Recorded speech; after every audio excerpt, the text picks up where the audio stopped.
A particle starts from rest at A and moves with uniform acceleration a meter per second square in a straight line. After 1 by a seconds, a second particle starts from A and moves with uniform velocity u in the same line and same direction. If u is greater than 2 meter per second, then during the entire motion, the second particle remains ahead of first particle for a duration. This is a very important question. आप लोग ध्यान से पढ़ें. एक particle ने rest से start किया, तो A ने रेस्ट से स्टार्ट किया और a मीटर पर सेकंड स्क्वायर से स्ट्रेट लाइन में मूव करना शुरू किया. तो यहाँ पर हमारे पास टाइम 0 था. इसके चलने के बाद 1 बाय ए सेकेंड बाद सेकेंड पार्टिकल स्टार्ट करता है फ्रॉम ए. इसी पोजीशन से सेकेंड पार्टिकल स्टार्ट करता है. ठीक है, यानी कि ये जो फर्स्ट पार्टिकल है ये थोड़ा आगे निकल गया होगा. आफ्टर टाइम 1 बाय ए सेकेंड एक और पार्टिकल यहाँ से चलना शुरू करता है विद यूनिफॉर्म वेलोसिटी यू. ठीक है, इन द सेम लाइन. बढ़िया. अब हमें देखना है कि if u is greater than 2 then during the entire motion second particle remains ahead of first particle for a duration. देखो बच्चों, जो a पार्टिकल है, जो पहला पार्टिकल है, इसको मैं स्मॉल a नहीं p से लिख लेता हूँ और इसको q से लिख लेता हूँ. जो p पार्टिकल है वो थोड़ा आगे है and it is moving with constant acceleration. q particle जो कि u स्पीड से चलता है वो थोड़ी देर बाद p को ओवरटेक करेगा. ठीक है, कुछ देर बाद मतलब यहाँ पे पहुँचेगा p और q पार्टिकल यहाँ पे पहुँचेगा, फिर q आगे निकल जाएगा. ठीक है, बट क्योंकि p पार्टिकल एक्सेलरेटेड है वो फिर से q को ओवरटेक करेगा. पहले q p को ओवरटेक करेगा, फिर p q को ओवरटेक करेगा. और हमें देखना है कि ये समय कितना होगा, कितने समय के दौरान जो q पार्टिकल है वो p से आगे रहेगा. क्लियर. अब पहले तो मुझे ये डिस्टेंस कैलकुलेट करना पड़ेगा कि जब q ने चलना शुरू किया तब p एंड q के बीच में कितना गैप है. तो मैं ये कैलकुलेट करूँगा, फार्मूला लगाऊंगा s is equal to u t plus half a t square. तो s is equal to u 0 था क्योंकि जो p पार्टिकल है उसने रेस्ट से स्टार्ट किया था. तो एक्सेलरेशन उसकी हमें क्वेश्चन में a दे रखी है एंड टाइम हमने लेना है 1 बाय a. ये होल स्क्वायर हो गया तो ये 1 बाय 2a हो गया. इट मीन्स दैट कि जब चलना शुरू किया किसने, q ने, तब इन दोनों के बीच का गैप था 1 बाय 2a. मैं ये टाइम हटा रहा हूँ. अब मैं सिर्फ ये लिख रहा हूँ कि इन दोनों के बीच का गैप था 1 बाय 2a एंड इस समय p की वेलोसिटी कितनी थी. देखो हम लोग फार्मूला लगाएंगे v is equal to u plus a t. कितने टाइम की बात हो रही है, 1 बाय ए टाइम की. तो इसकी वेलोसिटी कितनी थी, 1 मीटर पर सेकेंड. तो ये 1 मीटर पर सेकेंड से चल रहा था विद एन एक्सेलरेशन a.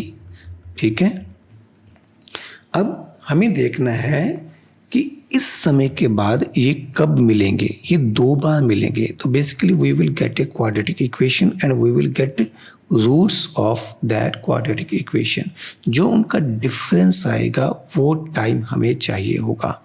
ठीक है, अब मैं कंफर्ट के लिए यहाँ से कहानी शुरू करता हूँ. मैं ये सब पुराना डाटा हटा रहा हूँ. अब मेरे पास ये सिचुएशन बन गई है कि 2 पार्टिकल्स हैं p एंड q.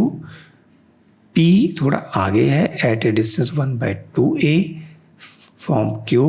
p की इनिशियल स्पीड है 1 metre per second and p is moving with acceleration a. q constant velocity u के साथ यहाँ से चलना शुरू करता है. अब ये दोनों जब मिलेंगे तो टाइम क्या होगा. अब मैं यहाँ से टाइम को 0 मान के कैलकुलेशन करूँगा. ओके, तो मैं मान लेता हूँ कि ये दोनों मीट करते हैं आफ्टर टाइम t. तो इसने कितना, p ने कितना डिस्टेंस कवर किया होगा, 4p.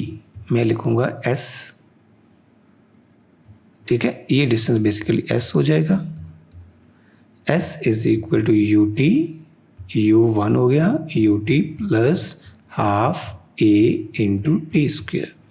क्यों के लिए ये s प्लस 1/2a हो जाएगा, इसको ज़्यादा डिस्टेंस कवर करना पड़ेगा। 1/2a is equal to u into t, इसके लिए तो यही रहेगा क्योंकि ये कांस्टेंट स्पीड से है। अब यहाँ से मैं s को एलिमिनेट कर दूंगा इन दोनों इक्वेशंस में से। s को एलिमिनेट करके t की वैल्यू फाइंड आउट करने की कोशिश करूंगा। Using 1 and 2 we can write down, put value of s here, t plus half a t square plus 1/2a is equal to u into t. Clear? अब ये calculation आपको करनी पड़ेगी। ऐसा करते हैं 2a के साथ पूरी इक्वेशन को मल्टीप्लाई कर देते हैं। तो मैं यहाँ पे लिखूँगा 2at plus a square t square plus 1 is equal to 2aut, यानी कि a square t square plus t into 2a minus 2au plus 1 is equal to 0। यहाँ से आपको सॉल्व करना पड़ेगा बच्चों। You will get value of time. आपको quadratic equation बना के ही इसे सॉल्व करना पड़ेगा। क्या फैक्टर बन सकते हैं? मुझे चाहिए प्रोडक्ट a स्क्वायर, तो थोड़ा मुश्किल ही होगा। I need to go through standard formula of quadratic equation. t is equal to minus b होता है, तो ये मैं लिखूँगा 2a into u minus 1 minus b plus minus b under root of b square 2a whole square into u minus 1 whole square b square minus 4ac upon 2a। तो यहाँ पर t आ जाएगा, 2a मेरे पास कॉमन आके कटेगा, यहाँ पे बचेगा u minus 1 plus minus under root of, यहाँ पे बचेगा u square plus 1 minus 2u minus 1 divided by 1, ये हट जाएगा। तो यहाँ से ये 1 भी कट जाएगा, तो मेरे पास t की दो वैल्यूज़ आ जाएंगी, t1 t2, और उन दोनों का जो डिफरेंस है वही टाइम इंटरवल हमें चाहिए। तो वो डिफरेंस, वो टाइम इंटरवल जब q p से आगे रहेगा, हमें वो लिखना है। वो टाइम इंटरवल आएगा इन दोनों का डिफरेंस t2 माइनस t1, ये बन जाएगा 2 टाइम्स, ये a मेरा एलिमिनेट हो गया, a कहीं पे भी नहीं आया। I did a mistake here, यहाँ पर एक्चुअली 2a स्क्वेयर होना चाहिए था, है ना। तो एक a मेरे पास यहाँ पर डिवीज़न में बचेगा, तो 2 टाइम्स ये बनेगा under root of u into u minus 2 divided by a। So option C should be required answer.